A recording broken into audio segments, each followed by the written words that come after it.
Welcome to Madlik. My name is Geoffrey Stern, and at Madlik we light a spark or shed some light on a Jewish text or tradition. Along with Rabbi Adam Mintz, we host Madlik Disruptive Torah on Clubhouse every Thursday and share it as the Madlik podcast on your favorite platform. This week's Parsha is Bereshit, and as Hamas finally achieves its goal of massacring thousands of Israelis, we consider the Talmudic saying that man was created single to teach that for anybody who destroys a single life, it is counted as if he destroyed an entire world.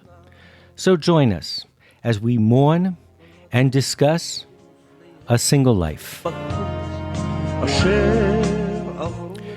So, Rabbi, it's very hard to do a podcast tonight. I mean, I think the only silver lining is that we can tear ourselves away from the TV for half an hour or not look at our social media flow. We are living in a desperate moment in Jewish history, but I would say in the history of humanity. I would agree with you. I think this week, was as horrible and horrific as could possibly be imagined. Danny Gordis wrote that more Jews were killed last Shabbat than in any one day since the Holocaust. That's a terrible statistic.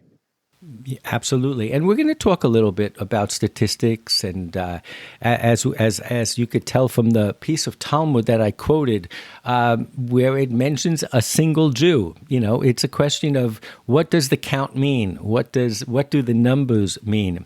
But before we start, I was thinking what we were going to talk about tonight, and I decided we would talk about the fact that Adam was created one and what that teaches us. But besides that, I almost feel like we're just learning Torah. What else can we do? And we're learning Torah in the zchut, to give credit for hoping that somehow learning this ancient text together and sharing it will bring some sort of order, some sort of positive influence to this crazy world. So wherever we go, we're going to learn texts. That's all we know how to do. But ultimately, at the end of the day, there's no meaning besides we're just our hopes that those who have died are in a better place, and those that are wounded get healed, and those that are captured are freed. We're just going to learn Torah. I think that's right, and obviously that's been a tradition for 2,000 years. For 2,000 years, when there was a crisis, when there was tragedy, Jews responded by studying, and Jews responded by praying, and we're following in that tradition. And hopefully, our prayers and everybody else's prayers will, help make the world a better place. Just exactly like you said. Amen. So we're in Bereshit, and unlike all of the other species, in Genesis 1:26, God says, "Let us make man in our image." And v'yivra Elohim et ha'adam b'tzalmo b'tzelo Elohim. He created one man, maybe a man and a female, but unlike the rest of creation, it's done in the singular. And there is a very, very famous saying about that I quoted in the intro about he who saves a single life, it's as if he would save the whole world. And I thought that we would go to the Mishnah in Sanhedrin 4:9, where this text resides, and read it and study it and learn from it in its context. And I'm going to use, and there is a source sheet, and we are actually using the Jerusalem Talmud's version of it, and we'll find out in a second why that is. But it says, "Therefore, man was created single in the world, to teach that for anybody who destroys a single life, it is counted as if he destroyed an entire world. And for anybody who preserves a single life, nefesh achat, it is counted as if he preserved an entire world." So if we stop just there, it's such a powerful message that we all come from a single human being. And therefore, in each one of us is the culmination of all humanity. And killing one human being is like killing the world. I mean, there's a reason why this piece of Talmud, this piece of Mishnah, is quoted so often. It's very powerful. Amazingly powerful. And well, I don't want to comment yet because I want you to look at the Mishnah, the Babylonian Mishnah, and we'll see what the difference is, because I think that really says it all. Okay, we'll get there. Well, maybe to give it away, we'll go down the sheet to the Babylonian Talmud. And the Babylonian Talmud said, therefore, Adam, the first man, was created alone to teach you that with regard to anyone who destroys one soul from the Jewish people, kills one Jew, the verse ascribes to him blame as if he destroyed the entire world. So the Babylonian version replaces nefesh echat, one soul, with nefesh echat meYisrael. And of course, it doesn't take a genius to determine which is the original version, because we're talking about Adam Harishon, the first human being. The Jewish people are chapters and chapters away from now. But it does talk to the need for some scribe to make that change. And again, we're learning texts. I think that discussion is for another time, but it should be mentioned. The verse itself is so universal, so basic, primal, seminal, that I think we need to be able to understand how radical it is, and if there were other versions of it that needed to, in some way, modulate it, that just tells us how radical it is. I think that's the important point. The important point is that the Babylonian Mishnah fixed it in their mind because it was too radical. And we often find that, that's what, we call that the Torah Shabbal Peh, the oral tradition. And the reason it's an oral tradition is it was passed down from generation to generation. And through those generations, they reworked some of these things. And you see that this was clearly too radical for some, so they added the word of an Israelite. But you're 100% right. That clearly was an addition later, because there's nothing, Adam had nothing to do with being Jewish, and we need to save all lives. It's not just the Jewish life. You should know there actually was an entire book about 40 years ago. There was an entire book based on an entire conference that was around this one word, whether the Jewish obligation is to save everybody or just to save Jews. I mean, it's such a fundamental ethical question. Again, though, I want to focus on the fact that it emphasizes how radical this text is, and in a sense, how radical our text of creation is. The Mishnah goes on to teach us other lessons for this single life of man. It says, and because of peace among men, that's another reason why man was created in the singular, that nobody could say to another, my father was greater than your father. Just beautiful, just beautiful. It goes on. Really, yeah. And to proclaim the greatness of the King over King of Kings, the Holy One, praised be He. For a man coins many coins with one die. They are one like the other. But the King over Kings of Kings, the Holy One, praised be He, stamps every man with the stamp of the first man, but no one is like any other. So now this quantitative focus on one becomes not so much one, but unique. That the power of each human being is that he or she is totally unique. And that too is such a profound message, especially during a week that we've just been through and the weeks ahead, where there are going to be numbers. There are going to be ribbons on the bottom of your screen with casualty counts and numbers. And what this is saying is that man was created, one, because everyone is unique. There's no stamp that the Holy One uses because everyone is turned out to have their own particular character, to make their own particular contribution. And that too, when we lose somebody, it destroys a world, but it destroys a very unique world.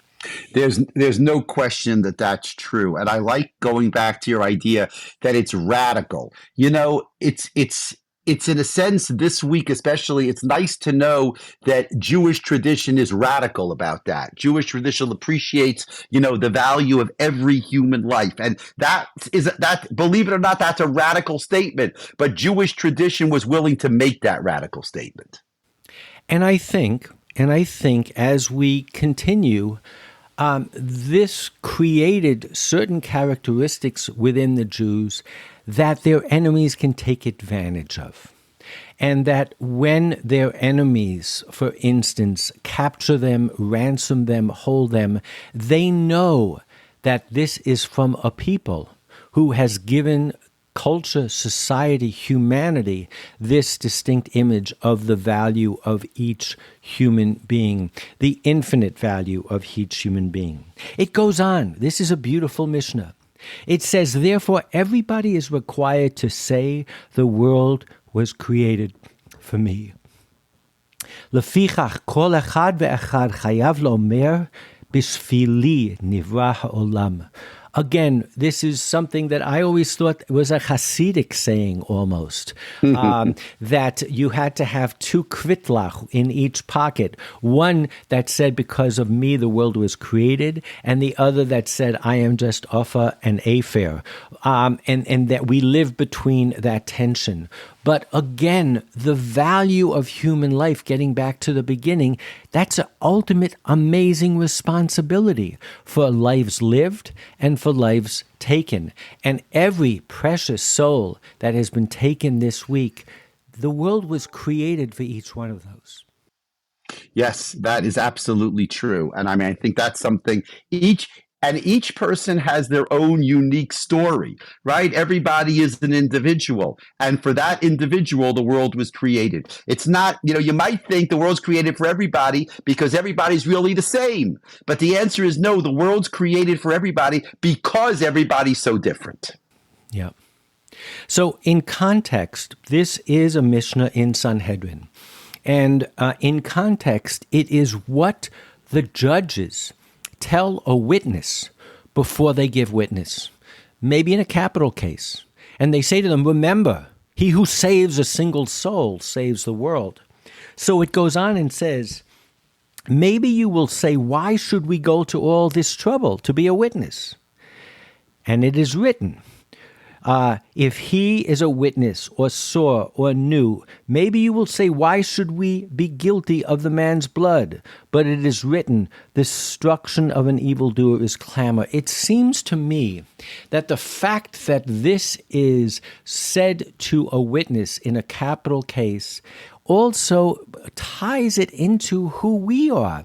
We are witnesses. I look at the reporters who are doing such an amazing job of witnessing. I heard one of the Israeli generals took one of the reporters into one of the bomb shelters, and he said, what I am going to show you will change you for the rest of your life.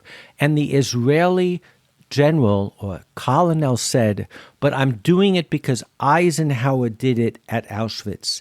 He said, after he saw what was there, he said, bring the reporters. They need to be a witness to this. And so, again, in this one Mishnah, you have so many timely, pertinent, valuable lessons that we are learning this week, but we are all de facto witnesses this week. That is correct. That's an amazing story. I had forgotten that about Eisenhower, but that's exactly right. Bring in the reporters. He wanted everybody to see. It's more than he wanted everybody to see. He knew that nobody would believe it unless they saw it. And that's true this week too, right? I mean, it's so horrible. I mean, now we have it. Now we have pictures. Now we have videos. We can actually see it. But bring in the reporters, because unless you see it, you're not going to believe it. So I said before that the lessons that we are studying today are really part of the Jewish DNA, the value for human life. But I also said that I think that in a sense they become something that becomes a vulnerability because our enemies take advantage of them. And so now we're going to segue a little bit into what is considered by many, and if you study the Talmud and you look at Jewish liturgy, you will know that the original version of the prayer that is said every week in synagogue, that you thank the people that run the congregation who bring food to the poor and provide wine for the Kiddush and the Havdalah, it used to have in there, and redeem the hijacked. Pidyon Shvuim, Rabbi, you will bear me out on this, is something that comes up all the time. It is almost right up there with tzedakah, with family purity. It seems to have been, and it's a double-edged sword. Not only is it a requirement and a mitzvah, as we're going to see in the texts, but the fact that it was such a mitzvah means that it was inflicted upon us. Right. And that's, I think, what these texts are. They're also historical records of this dastardly, evil dialectic between the Jewish people's value for human life and our enemies taking advantage of that. Right. And obviously, like you're going to quote from for the next source from Maimonides, that the redemption of captives receives priority over sustaining the poor and providing them with clothing. There is nothing more important than redeeming captive. If you have the chance to redeem captives, that has to come first.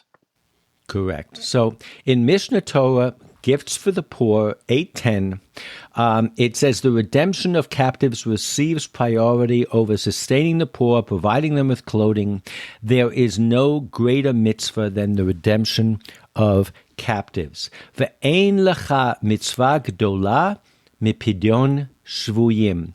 I mean, for those of us who are knowledgeable in Jewish texts, this unfortunately was just a part of Jewish culture.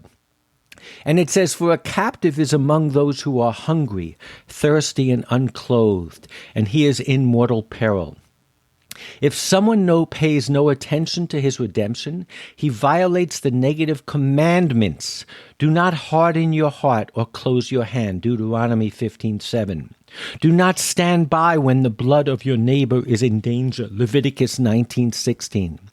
And he shall not oppress him with exhausting work in your presence. Maimonides is going out of his way to show how many negative commandments are inflicted on someone who does not care about those who are hijacked, those who are kidnapped. And he has negated the observance of the positive commandments. You shall certainly open your hand to him, and your brother shall live with you. Love your neighbor as yourself.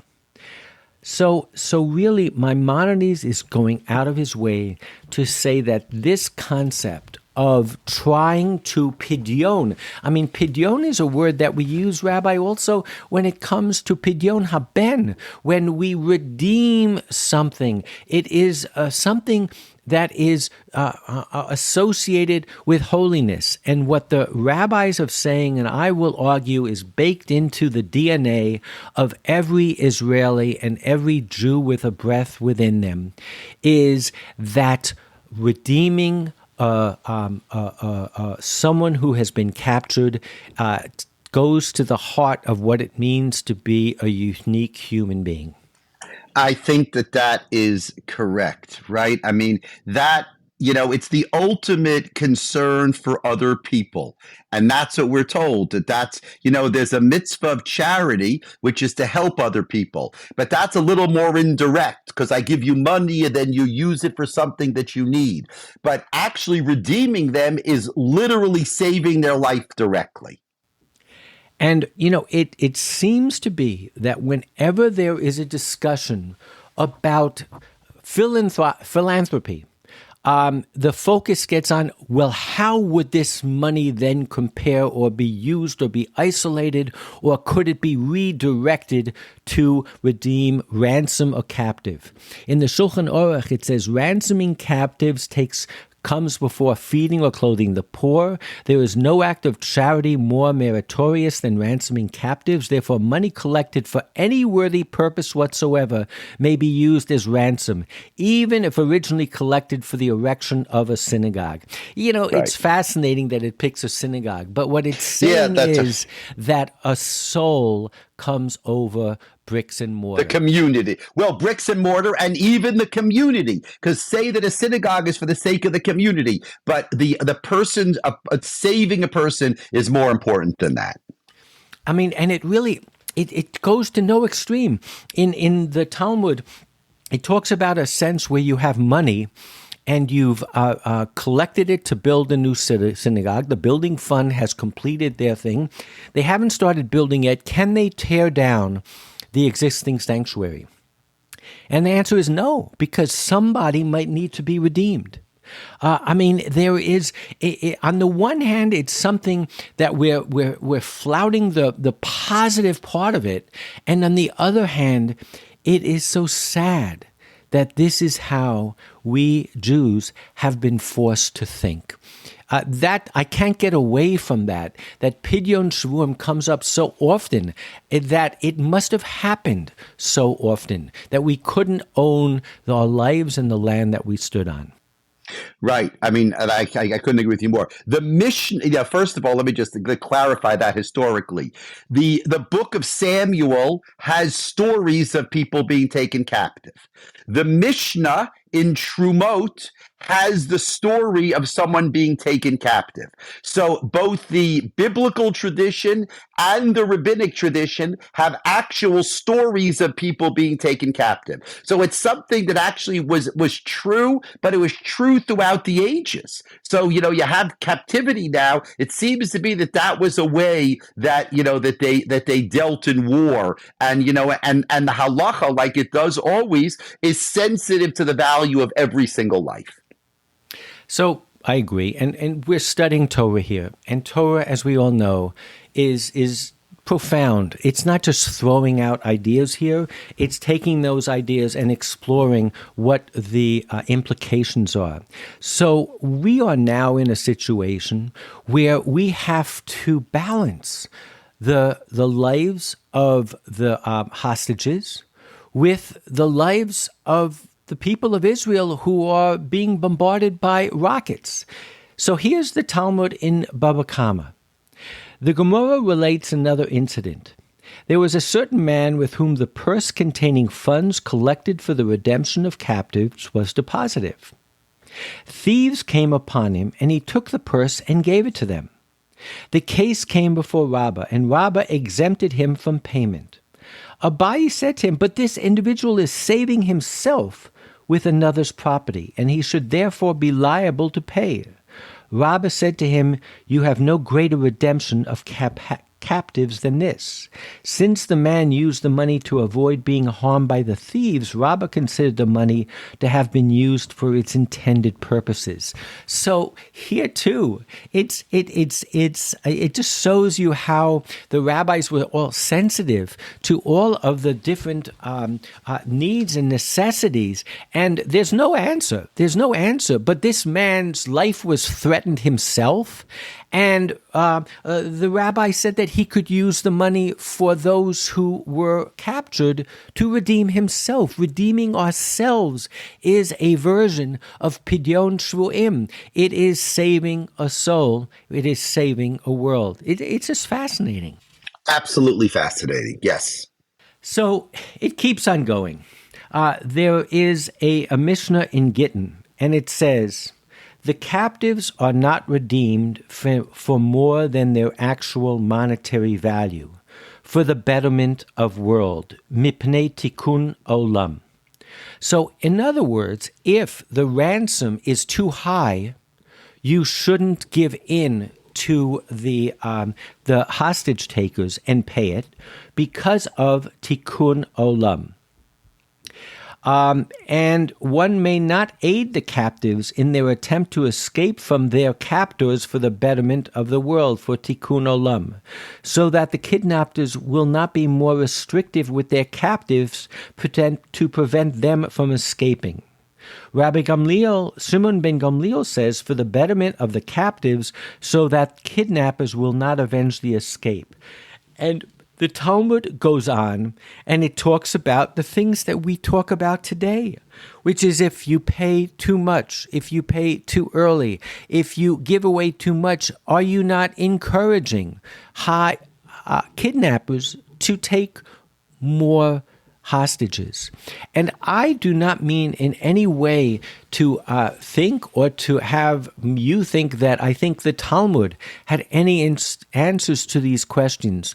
We're learning texts. We're learning texts because I think they give us a sense how the moment that we're in is unfortunately not a new moment, and that the questions and the decisions that we will need to make are not new, and that all we can have is the anguish of knowing that Jews have thought about this for too long, for just too long.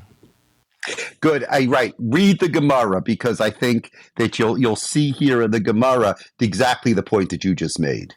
So a dilemma was raised before the sages with regard to this expression, for the betterment of the world, tikkun olam. And by the way, it does not fall between us that this word tikkun olam is one overused in today's modern world for doing One minute, good. and it comes from here. It comes from the Mishnah and Gittin. You should know that. This is the source. That phrase that we use today, the source of it is right here.